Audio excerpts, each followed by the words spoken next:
Hello student, কি খবৰ তোমালোকৰ? পঢ়া শুনাবোৰ হৈছে গৈ বুলি ভাবিছো মই। এতিয়া আমি থাৰ্ড চেপ্টাৰটোৰ কথা অকনমান থাৰ্ড পাৰ্টটোৰ কথা অকনমান ডিসকাস কৰিম। তো এইটো আমাৰ মডাৰ্ণ পাৰ্টটো হ'ল এখন বুক ইংলিশ মিডিয়ামৰ আৰু আসামিজ মিডিয়ামৰ এখন বুক। তোমালোকে বুক কিখন উলিয়াই লোৱা আৰু মই কৈ যাম চেপ্টাৰ ওয়াইজ তোমালোকে এইখিনি বস্তু মাৰ্ক কৰি যাবা। হলে ঠিক আছে। তো ফাৰ্স্ট চেপ্টাৰটো আমাৰ কি আছিল?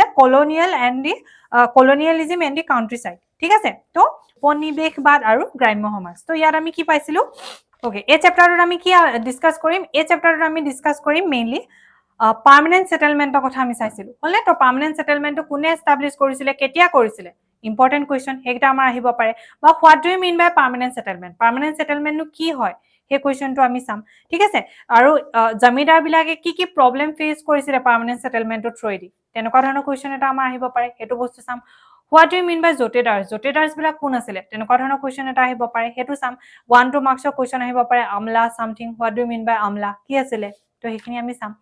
লগতে আমি যদি চাও ফিফথ ৰিপৰ্টৰ এটা কোৱেশ্চন আহিব পাৰে। ঠিক আছে? ফিফথ ৰিপৰ্ট কি আছিলে? কোনে প্ৰিপেয়াৰ কৰিছিলে? কি কাৰণে প্ৰিপেয়াৰ কৰিছিলে? হেতু আমি এবাৰ চাই থম। ওকে? ঠিক আছে। নেক্সট আমাৰ কি আছিলে? কুৰ আৰু নাঙল বুলি আছিলে, হয়নে? হো আৰু প্লাউ বুলি এটা কোৱেশ্চন পাৰ্ট আছিলে যে হেখিনি কথা। কুৰ বুলি কাক কোৱা হৈছে? নাঙল বুলি কাক কোৱা হৈছে? সেই বস্তুটো আমি চাম। ৰাজমহল হিলৰ কথা আমাৰ অকনমান মেনশন আছিলে, হয়নে? গতিকে সেই বস্তুখিনি আমি অকনমান চাব লাগিব। লগতে পার্মানেন্ট সেটেলমেন্টৰ কথা যে মই কৈছিলো, পাৰ্মানেন্ট সেটেলমেন্টৰ নিগেটিভ কি আছিলে বা পজিটিভ কি আছিলে সেই বস্তুখিনি আমি চাম। ঠিক আছে? তোমালোকৰ আসামিজ মিডিয়ামৰ বুকখনত বহুত ধুনীয়াকৈ দিয়া আছে। চিৰস্থায়ী বন্দোবস্তিৰ কাৰণ কি কাৰণে চিৰস্থায়ী বন্দোবস্তিটো এপ্লাই কৰা হৈছিলে। নেক্সট দিয়া আছে গ্ৰামাঞ্চলত ইয়াৰ প্ৰভাৱ, ইতিবাচক প্ৰভাৱ আৰু নেতিবাচক প্ৰভাৱ। হলনে? পজিটিভ নিগেটিভ দুইটা ডিসকাস কৰা আছে। 1 2 3 4 6 ছটাকে দিয়া আছে। গতিকে সেই বস্তুকেইটা তোমালোকে চাই থবা। হলনে? ঠিক আছে। নেক্সট আমাৰ কুৰ আৰু নাঙল বা হো আৰু প্লাউ বুলি যেটো পইণ্ট আছে তাত আমি ফ্ৰান্সিছ বুকাননৰ কথা পাইছো, হয়নে? তো হেতু এটা কোৱেশ্চন আহিব পাৰে যে হু ৱাজ বুকানন, হেতু বস্তু আমি অকনমান চাই লম 2 মাৰ্কছৰ কাৰণে। নেক্সট আমাৰ আহিব পাৰে পাহাৰীয়া বিলাকৰ লাইফষ্টাইলৰ কথা বা পাহাৰীয়া বিলাকে কি প্ৰবলেম ফেস কৰিছিলে হেতু কোৱেশ্চন আহিব পাৰে। ঠিক আছে? সন্থাল বিলাকৰ কথা আহি যাব পাৰে, হেতু আমি অকনমান চাম। হল? নেক্সট আমাৰ ইমানো আহিবলগীয়া ইয়াত তেনেকে নাই। ডেকান ৰায়ট কমিছনৰ কথা অকনমান আছে, হেতু বস্তু আমি চাই থম, আহিব পাৰে। মেইনলি তোমালোকে ইয়াত চাবা ৰায়টৰী সিস্টেমৰ কথা চাবা, পাৰ্মানেন্ট সেটেলমেন্টৰ কথা চাবা। হলে সেই বস্তুকেইটা কোনে কেতিয়া এস্টাবলিশ কৰিছিলে হেতু বস্তু আমি চাই থম। ঠিক আছে? ওকে। নেক্সট আমাৰ আছে ইম্পৰ্টেন্ট আৰু আমাৰ আটাইতকৈ ইজি চেপ্টাৰ কি আছিলে? 1857ৰ ৰিভল্ট। তো 1857ৰ ৰিভল্ট বুলি কোৱাৰ লগে লগে ইয়াত লং কোৱেশ্চন ধুনীয়াকৈ কেইটামান বনি থাকে। ফৰ এক্সাম্পল 1857 ৰিভল্টৰ ৰিজন কেইটা কি আছিলে? হল, আমি কেইবাটাও ৰিজন ডিসকাস কৰিছিলো। পলিটিক্যাল ৰিজন আছিলে, হলনে? মিলিটাৰী ৰিজন কেইটা আছিলে, ইমিডিয়েট ৰিজন কিছুমান আছিলে, হলনে? তো এনেকুৱা ধৰণৰ ৰিজন চাৰিটা আমি লিখি দিম ধুনীয়াকৈ। হলনে? মিলিটাৰী ৰিজনটোৰ কথা আমি লিখিব পাৰো, ইমিডিয়েট ৰিজনটো। গতিকে সেই ৰিজন কেইটাৰ কথা কোৱেশ্চন আহিব পাৰে। নেক্সট আহিব পাৰে ইয়াত এনেকুৱা ধৰণৰ ওয়াৰ্ড কেইটামান আছে যে what do mean by Firangi? Firangi বুলি কাক বুজোৱা হৈছিলে বা ফিৰংগী শব্দটোৰ অৰ্থ কি? তেনেকুৱা ধৰণৰ কোৱেশ্চন আহিব পাৰে। বা আৰু এটা কোৱেশ্চন আহি থাকে যে ফাৰ্স্ট 1857 ৰিভল্ট বা সিপাহী বিদ্ৰোহ কেতিয়া আৰম্ভ হৈছিলে, ক'ত আৰম্ভ হৈছিলে? মংগল পাণ্ডেৰ কথা আহি যাব পাৰে ইয়াত, হলনে? গতিকে সেইখিনি আমি চাম। নেক্সট এনেকে কোৱেশ্চন আহে দেই যে ক'ত নানা চাহেবে ক'ৰ পৰা লিড লৈছিলে বা ঝাঁসী ৰাণীয়ে ক'ৰ পৰা লিড লৈছিলে, তেনেকে কোৱেশ্চন আহি যাব পাৰে। হেতু বস্তু আমি চাম। হল? নেক্সট আমাৰ আহিব পাৰে যে এই যেটো ৰিভল্ট আছিলে বা বিদ্ৰোহটো আছিলে এইটো সাকসেস নোহোৱাৰ কাৰণ কিটা কি কাৰণে সাকসেস নহল হেকিটা আমি চাম। হলে? বা ইয়াৰ ৰিজাল্ট আৰু ইয়াৰ ইম্পৰ্টেন্সটো আমি চাম। 1 2 3 কে পইণ্ট কে দি থোৱা আছে, সেই বস্তু কিটা আমি চাম। হলে? এগিটা লং কোৱেশ্চনৰ কাৰণে বহুত ইম্পৰ্টেন্ট। নেক্সট আমাৰ আহিব পাৰে নেচাৰ অফ দি ৰিভল্ট। এই গোটেই কিটা লং কোৱেশ্চনৰ পইণ্ট 1 2 3 4 কে তোমালোকে এক্সামত আহিলে 1 2 3 পইণ্ট কে লিখিবা। হল? একেবাৰে এটা পেৰাগ্ৰাফ কৰি গোটেইখিনি যদি একেলগতে তোমালোকে লিখি দিয়া তেতিয়াহলে সেই বস্তুটো বেয়া হ'ব। ঠিক আছে নে? তোমালোকে 1 2 3 পইণ্ট আউট কৰি লিখিবা। হল? গতিকে এইটো চেপ্টাৰ ইমানতে শেষ হৈছে। নেক্সট আৰু এটা এনেকে কোৱেশ্চন আহিব পাৰে যে কোনে এই বিদ্ৰোহটো কি কৈছিলে? স্বাধীনতা যুদ্ধ বুলি কৈছিলে বা প্ৰথম ভাৰতীয় স্বাধীনতা ৰণ বুলি কোনে কৈছিলে? কোনে কৈছিলে? বিনায়ক দামোদৰ হৰভদ্ৰায়ে কৈছিলে। গতিকে এনেকুৱা ধৰণৰ কোৱেশ্চন বিলাক আহি যায় এক্সামত। তো তোমালোকে ক'ত আছে বুকখন যদি ভালকে পঢ়িছা গম পাইছা একেবাৰে লাষ্টৰ চেপ্টাৰটোত আছে, সৰি একেবাৰে লাষ্টৰ পেজটোত আছে। গতিকে 1 2 মাৰ্কছৰ এনেকুৱা কোৱেশ্চন আহি যোৱাৰ আমাৰ খুব সম্ভাৱনা আছে। হল? ঠিক আছে। নেক্সট আমাৰ চেপ্টাৰটো কি আছে? আমাৰ চেপ্টাৰটো আছে মহাত্মা গান্ধীৰ যেটো চেপ্টাৰ আছিলে। তো মহাত্মা গান্ধীৰ কথা আমি অলৰেডি পঢ়িছিলো, আমি বহুত বেছি ভালকে সৰুৰ পৰা আমি পঢ়ি আহিছো, আমি জানো। তো মহাত্মা গান্ধীৰ কথা আমাৰ কওঁতে মহাত্মা গান্ধী কেতিয়া আমাৰ ইণ্ডিয়ালৈ ঘূৰি আহিছিল তেনেকুৱা ধৰণৰ কোৱেশ্চন আহিব পাৰে। হল? নেক্সট আমাৰ ইয়াত লাল বাল পাল বুলি আমি তিনজন মানুহৰ নাম পাইছো। ইয়াত এইটো দি থোৱা আছে, আমি হেতু বস্তু চাম কোন কোন আছিলে। নেক্সট কি যে তেওঁ ক'ত প্ৰথম তেওঁ ভাষণ দিছিলে?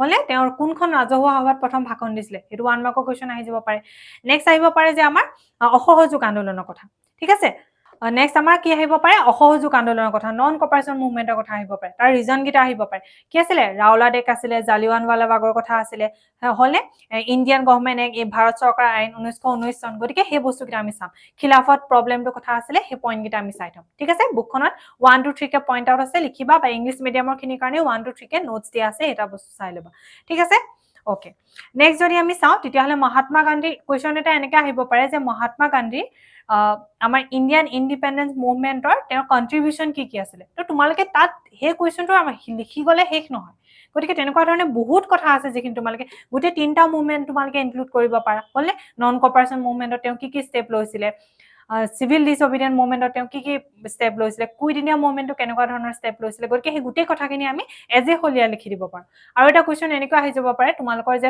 অসমলৈ কেতিয়া আহিছিলে তেওঁ কিমান চনত আহিছিলে সেইটো আসাম হিষ্ট্ৰী পাৰ্টটোত আহি যাব গতিকে তেনেকুৱা ধৰণৰ কোৱেশ্চন আহিব পাৰে নেক্সট আমাৰ কুইট ইণ্ডিয়া মুভমেন্টৰ কথা আছে কোৰ পৰা ষ্টাৰ্ট কৰিছিলে হলে কুইট ইণ্ডিয়া মুভমেন্ট কোৰ পৰা ষ্টাৰ্ট কৰিছিলে কোড শেষ কৰিছিলে কেতিয়া আৰম্ভ কৰিছিলে কোনদিনা শেষ হৈছিল লগত কিমানজন মানুহ গৈছিলে গতিকে এনেকুৱা ধৰণৰ কোৱেশ্চন বিলাক আহিব পাৰে হলে আৰু তাৰ ৰিজাল্ট কিটা কি আছিলে আমি হেতু বস্তু অকনমান চাম কি আছিলে ৰাউণ্ড টেবল কনফাৰেন্স হৈছিলে গতিকে 1 2 3 কে চাৰিটা ইয়াত তোমালোকৰ পইণ্ট দি থোৱা আছে আসামিজ মিডিয়ামৰ চাই লবা হেখিনি বস্তু নেক্সট আহিব আমাৰ কুইট ইণ্ডিয়া মুভমেন্টৰ কথা ওকে কুইট ইণ্ডিয়া মুভমেন্টৰ কথা যেটো পইণ্ট দিয়া আছে হেতু আমি এবাৰ চাম কেনেকে মানে মেইন স্টেপ কি আছিলে হয়নে ষ্টুডেন্ট বিলাকে স্কুল কলেজ এৰি দিছিলে ল উকিল বিলাকে এইবোৰ বস্তু এৰি দিছিলে আমাৰ ডাঙৰ মানুহ বিলাকে নিজৰ টাইটেল বিলাক এৰি দিছিলে গতিকে তেনেকুৱা ধৰণৰ আমি যি স্টেপ লৈছিলে সেই বস্তুখিনি আমি এবাৰ ইয়াত পঢ়ি ল'ব লাগিব ঠিক আছে গতিকে এইটো চেপ্টাৰ ইমানতে শেষ হৈছে নেক্সট আমাৰ চেপ্টাৰটো কি আছে ফ্ৰেমিং দি কনস্টিটিউশন মেকিংৰ কথা আমাৰ যেটো চেপ্টাৰ সেই চেপ্টাৰটো আমি চাম তো এই চেপ্টাৰটো যদি আমি চাওঁ তেতিয়াহ'লে ইয়াত আমাৰ মেইনলি কি থাকিব তোমালোকে পল সায়েন্সৰ পৰীক্ষাটো দিলাই গতিকে এইটো চেপ্টাৰ মই বহুত বেছি কবলগীয়া একো নাই বুলি ভাবিছো বা এইটো চেপ্টাৰ তোমালোকে যদি পল সায়েন্স দিছা তেতিয়াহ'লে এইটো চেপ্টাৰ তোমালোকে নপঢ়িলেও হৈ যাব গোটেইখিনি আমি অলৰেডি পঢ়িলোৱে হয়নে পল সায়েন্সত তো ইয়াত আমি কি চাম যে আমাৰ ইণ্ডিয়ান নেশ্যনেল কংগ্ৰেছৰ কথা অকনমান দিয়া আছে কেতিয়া এষ্টাব্লিছ হৈছিলে সেই তেনেকুৱা ধৰণে আমি চাব পাৰো মন্টেগু চেমস্পৰ্ট কেতিয়া আহিছিলে তেনেকে কোৱেশ্চন বিলাক আহি যাব পাৰে বা ভাৰতৰ স্বাধীন ইণ্ডিপেন্ডেন্স এক্ট ভাৰত স্বাধীন কেতিয়া হৈছিলে বুলি যে আহি নাযাব তেনেকুৱা কথা নাই আকৌ কেতিয়াবা বহুত ইজি কুৱেশ্চনো আহি যাব পাৰে হেতু আহি যাব পাৰে ঠিক আছে নেক্সট আমাৰ দিয়া আছে মুসলিম লীগৰ কথা অকনমান দিয়া আছে আমি হেতু বস্তু অকনমান চাম ড্ৰাফটিং কমিটিৰ কথা আমি চাম মেম্বাৰ খিনি কথা চাম আমি ঠিক আছে constituent assembly member drafting committee member কোন কি কোনটো পোষ্টত কোন আছিলে আমি হেখিনি বস্তু অকনমান চাম বি আৰ আম্বেদকাৰ কথা মোস্ট ইম্পৰ্টেন্ট লগতে আমাৰ কি আহিব পাৰে যে আমাৰ কনস্টিটিউশনৰ এইম লক্ষ্য আৰু উদ্দেশ্য কথা আমাৰ এটা পইণ্ট তোমালোকে চাই থব পাৰা পল সায়েন্সৰ লগত ৰিলেট কৰি হেকিটা বস্তু তোমালোকে লিখি দিলে হ'ল ঠিক আছে নেক্সট আমাৰ এই চেপ্টাৰটো চাবলগীয়া যে পাৰ্টিকুলাৰলি যেনেকে পৃথক ভোটাধিকাৰৰ কথা কোনে কি নিজৰ ফালৰ পৰা তেওঁলোকে মন্তব্য দিছে ঠিক আছে বা আমাৰ যেটো ল্যাঙ্গুৱেজৰ কথা হওক বা আমাৰ পাৱাৰ অফ ষ্টেটৰ পাৱাৰ যে সেন্ট্ৰেলত পাৱাৰ বেছি থাকিব নে আমাৰ ষ্টেটত পাৱাৰ বেছি মানে ৰাজ্যখনে বেছি পাৱাৰ পাব নে সেন্ট্ৰেলে বেছি পাৱাৰ পাব গতিকে এই পাৱাৰক লৈ হেতু টাইমত যিখিনি ডিবেট হৈছিলে সেই ডিবেটত কোনে নিজৰ ফালৰ পৰা কি অপিনিয়ন দিছিলে সেই বস্তু কিটা আমি এবাৰ চাই লম ঠিক আছে নেশ্যনেল ল্যাঙ্গুৱেজৰ কথা মহাত্মা গান্ধীয়ে কি কৈছে সেই বস্তুটো আমি অকনমান চাম ঠিক আছে নিৰ্দেশাত্মক নীতি কথা ডিপিএছপি কথা এটা পইণ্ট দিয়া আছে হেতু আমি অকনমান চাই লম ঠিক আছে গতিকে ইমানখিনি তোমালোকৰ চাবলগীয়া আশা ৰাখিছো মই যিখিনি মই কোৱা কথাখিনিৰ পৰা তোমালোকৰ অকনমান সুবিধা হ'ব কিবা অকনমান তোমালোকে নজনা বস্তু আছে যদি জানিব পাৰিবা ওকে তো আমাৰ আৰু এটা ইম্পৰ্টেন্ট পাৰ্ট কি আছিলে আমাৰ আসাম হিষ্ট্ৰী পাৰ্টটো আছে হল মোস্ট ইম্পৰ্টেন্ট আমাৰ আসাম হিষ্ট্ৰী তোমালোকে বহুত এটো নেগলেক্ট কৰি থোৱা যে আসামিজ মিডিয়াম খিনি নাই পাৰিম অসমৰ কথাই ইংলিশ মিডিয়াম খিনি কি হয় আয়ো ইমান টান আছে এইবোৰ কি নাম আছে মনত ৰাখিব নোৱাৰিম তো তেনেকুৱা ধৰণে তোমালোকে যিখিনি নেগলেক্ট কৰিছা যদিও কৰিছা তেতিয়াহলে নকৰিবা হলে এই চেপ্টাৰটো আমাৰ কাৰণে বহুত ইম্পৰ্টেন্ট ইয়াত ইমানেই কোৱেশ্চন আছে কৈ থাকিলে শেষ নহব ইয়াত গতিকে ইম্পৰ্টেন্ট বুলি ক'বলগীয়াকে এটোৱে যে আহিব তেনেকুৱাকে কৈ দিব নোৱাৰি কি আহি যাব ঠিক নাই গতিকে তোমালোকে এই চেপ্টাৰটো ভালকে পঢ়িব লাগিব মই ভয় খোৱা নাই যেটো হসা হেতু কৈছো ঠিক আছে তো ইয়াত আমি কি চাম আমাৰ নৰকাসুৰৰ কথা অকনমান দিয়া আছে হলে মানে এনেকুৱাকে কোৱেশ্চন আহিব পাৰে যে ফাৰ্স্ট ডাইনেষ্টিটো কি আছিল হলে প্ৰথম ডাইনেষ্টিটো কি আছিল ঐতিহাসিক ডাইনেষ্টিটো আমাৰ কি আছিল তো তেনেকুৱা ধৰণে কোৱেশ্চন আহি যাব পাৰে নৰকাসুৰৰ কথা আমি চাম, ভগদত্তৰ কথা আমি চাম, বৰ্মন ডাইনেষ্টিৰ কথা চাম। ফাৰ্ষ্ট ডাইনেষ্টি কি আছিলে? বৰ্মন ডাইনেষ্টি আছিলে, হিষ্টৰিকেল ডাইনেষ্টি। গতিকে এইখিনি বস্তু আমি অকণমান চাম। ইয়াত ইম্পৰ্টেণ্ট এটা ভাস্কৰ বৰ্মনৰ কথা আমাৰ আহি যাব পাৰে। হ'ল, ভাস্কৰ বৰ্মনৰ লগত আমাৰ কি ইম্পৰ্টেণ্ট আছে? আমাৰ হিউৱেন চাঙৰ কথা ইম্পৰ্টেণ্ট আছে। গতিকে আমি সেইখিনি বস্তু অকণমান চাম। কেতিয়াৰ পৰা ভাস্কৰ আব্দটো ইছ্যু হৈছিলে, মানে ইয়েৰটো কিমান, আমি সেইটো বস্তু অকণমান চাই থম। হিউৱেন চাঙৰ কথা ইম্পৰ্টেণ্ট, আমি হিউৱেন চাঙৰ কথা অকণমান চাব লাগিব। অমৃত প্ৰভাৰ কথা আমি চাব লাগিব বৰ্মন ডাইনেষ্টিৰ কথা চাওঁতে। হ'লে অমৃত প্ৰভাই কি কি কৰিছিলে, ক'ত কি কৰিছিলে, আমি সেইখিনি অকণমান চাম। হ'ল, আমি আহোম পাৰ্টটোলৈ আহোঁ। আহোম পাৰ্টটোলৈ যদি আমি চাওঁ, তাত আমাৰ আছে চুতীয়া, কোন কিং আছিলে কণ্টেম্পৰৰী চুকাফাৰ, তেনেকুৱা ধৰণৰ আমাৰ কুৱেশ্যন আহিব পাৰে। বা মৰাণ কিং কোন আছিলে, বৰাহী কিং কোন আছিলে, তেনেকুৱা ধৰণৰ আমাৰ কুৱেশ্যন আহি যাব পাৰে। ঠিক আছে, চুকাফাৰ এটা কুৱেশ্যন আহি যাব পাৰে। চুহুংমুঙৰ কুৱেশ্যন যোৱাবাৰ আহি গৈছে। ঠিক আছে, চুহুং বা দিহিঙীয়া ৰজাৰ ওপৰত কুৱেশ্যন আহি গৈছে। গতিকে সেইটো আহি যাব পাৰে। নৰনাৰায়ণৰ কথা আহি যাব পাৰে, মানে চিলাৰায়ৰ কথা আছে, সেইটো আমি অকণমান চাম। প্ৰতাপ সিংহৰ কথা আছে, প্ৰতাপ সিংহটো আমি চাব লাগিব। ঠিক আছে, সুচেনফা বা প্ৰতাপ সিংহ, তেওঁ কি কোৱা হৈছিলে? বুঢ়া ৰজা বুলি কোৱা হৈছিলে। গতিকে সেইখিনি আমি চাব লাগিব, কাৰ টাইমত কি কি হৈছিলে। মিৰ্জুমলাৰ অসম আক্ৰমণ ইম্পৰ্টেণ্ট আমাৰ কাৰণে। হ'ল, মিৰ্জুমলাৰ অসম আক্ৰমণ আমাৰ কাৰণে কি কাৰণে ইম্পৰ্টেণ্ট? কাৰ টাইমত হৈছিলে? জয়ধ্বজ সিংহৰ দিনত হৈছিলে। গতিকে ঘিলাজাৰী ঘাটৰ ট্ৰিটিখন হৈছিলে সেই টাইমটোত। গতিকে ঘিলাজাৰী ঘাটৰ ট্ৰিটিটো আমি অকণমান চাই থম, কেতিয়া হৈছিলে, হ'লে কাৰ কাৰ মাজত হৈছিলে, সেইটো বস্তু আমি চাব লাগিব। ঠিক আছে, নেক্সট আমি শৰাইঘাটৰ যুদ্ধৰ কথা, সেইখিনিতো আমি জানো। হ'লে সেইখিনি আমি চাব লাগিব। গদাধৰ সিংহৰ কথা আছে, গদাধৰ সিংহ কাৰ লগত ৰিলেটেড? জয়মতীৰ লগত ৰিলেটেড। হ'ল, গতিকে সেইখিনি আমি চাব লাগিব। শিৱসিংহৰ টাইমটো ইম্পৰ্টেণ্ট, কি কাৰণে? ফুলেশ্বৰীৰ কাৰণে ইম্পৰ্টেণ্ট। কোন আছিলে ফুলেশ্বৰী? প্ৰথম আমাৰ সিংহাসনত উঠা ৰাণী কোন আছিলে? ফুলেশ্বৰী, বৰৰজা ফুলেশ্বৰী। গতিকে সেইটো আমি চাম। কাৰ দিনত কি কি বনোৱা হৈছিলে, সেইখিনি সেইবোৰ তেনেকুৱা ধৰণৰ কুৱেশ্যন আহি যাব পাৰে। বোলে ৰংঘৰটো কোনে বনাইছিলে, ৰংঘৰটো পকাকে কোনে বনাইছিলে, তেনেকুৱা ধৰণৰ কুৱেশ্যন আমাৰ আহিব পাৰে। সেইখিনি আমি চাম। নেক্সট আমাৰ আহোমৰ ডিক্লাইনৰ কথা অকণমান আহোঁতে আমাৰ ইয়াত কি আছে? মোৱামৰীয়া ৰিবেলিয়নৰ কথা আছে, মোৱামৰীয়া বিদ্ৰোহ, সেইখিনি আমি অকণমান চাব লাগিব। মানৰ ইনভেজনৰ কথাটো আছে, সেইটো আমাৰ কাৰণে ইম্পৰ্টেণ্ট। কেতিয়া 3বাৰ হৈছিলে, কি কি কেতিয়া কেতিয়া হৈছিলে, আমি সেই টাইমকেইটা আমি মনত ৰাখি থম। ঠিক আছে, অ'কে।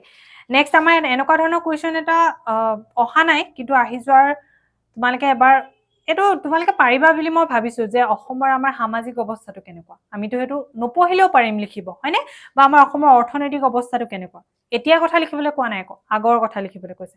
বা আমাৰ ধৰ্মীয় বিশ্বাসবোৰ কেনেকুৱা ধৰণৰ, আমাৰ সাজ পোছাক কেনেকুৱা, এই বস্তুখিনি আমি নপঢ়িলেও নিজৰ ফালৰ পৰা এটা কুৱেশ্যন এনচাৰ ধুনীয়াকৈ প্ৰিপেয়াৰ কৰিব পাৰোঁ, কাৰণ ক্লাছ 12ৰ ষ্টুডেণ্ট এটাই সেইখিনি কৰিব পাৰিব লাগে।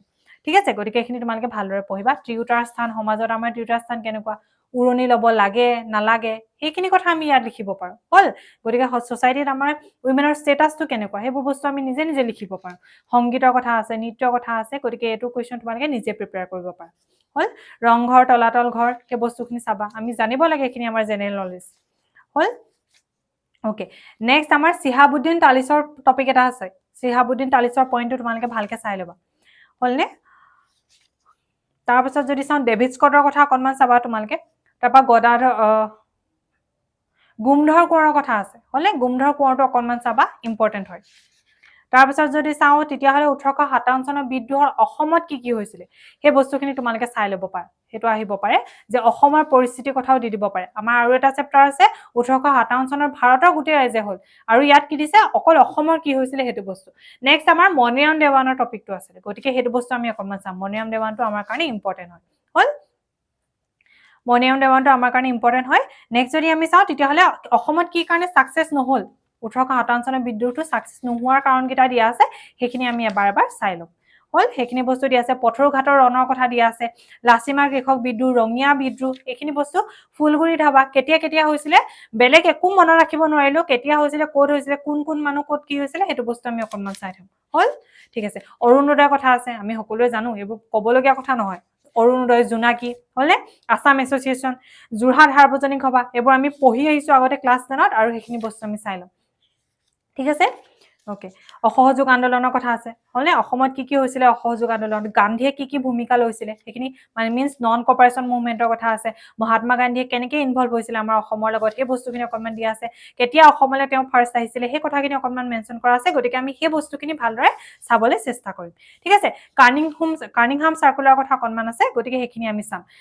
এইখিনি যদি তোমালোকৰ অকনমান টান লাগিছে বোলে কোনোবাই এনেকুৱা কৰি থৈছা যে মই আছাম হিষ্ট্ৰী চেপ্টাৰটো আমি একেবাৰে নপঢ়িলো তোমালোকে কি কৰিব পাৰা জানানে ক্লাছ 10ৰ যিখন তোমালোকৰ হিষ্ট্ৰী পাৰ্ট আছিলে অসমৰ কথা তাত বহুত ভালকে মেনশ্যন কৰি থোৱা আছে গতিকে আমি সেইখিনি চাবলৈ চেষ্টা কৰিম ঠিক আছে তাত আমাৰ অৰুণোদয়ৰ কথা আছে যোৰহাট সাৰ্বজনিক সভাৰ কথা আছে মণিৰাম দেৱানৰ কথা আমি পঢ়িছো অসহযোগ আন্দোলনৰ কথা পঢ়িছো সেই গোটেইখিনি গতিকে একেবাৰে বোলে মই এই চেপ্টাৰটো বহুত দীঘল কাৰণে পঢ়িব নোৱাৰিলো গতিকে তোমালোকে কি কৰিবা ক্লাছ 10ৰ যিখিনি আছামৰ চেপ্টাৰ কেইটা আছিলে সৰু সৰু চেপ্টাৰ এবাৰ সেইখিনি ৰিপিট কৰি দিবা তোমালোকৰ এটলিষ্ট এক্সামত কিবা এটা লিখিব পৰাকে সেইখিনি ক্লিয়াৰ হৈ যাব ঠিক আছে তেতিয়াহ'লে এইখিনি ইমানতে ৰাখিছো আশা কৰিছো এই ভিডিঅ'টোৰ পৰা তোমালোকৰ অকনমান হলেও তোমালোক উপকৃত হ'ব পাৰিবা তোমালোকক সকলোকে পৰীক্ষাৰ বহুত বেছি শুভেচ্ছা থাকিল তোমালোকৰ ভাল হওক ভালদৰে পঢ়া শুনা কৰা ভালে থাকা সুস্থ থাকা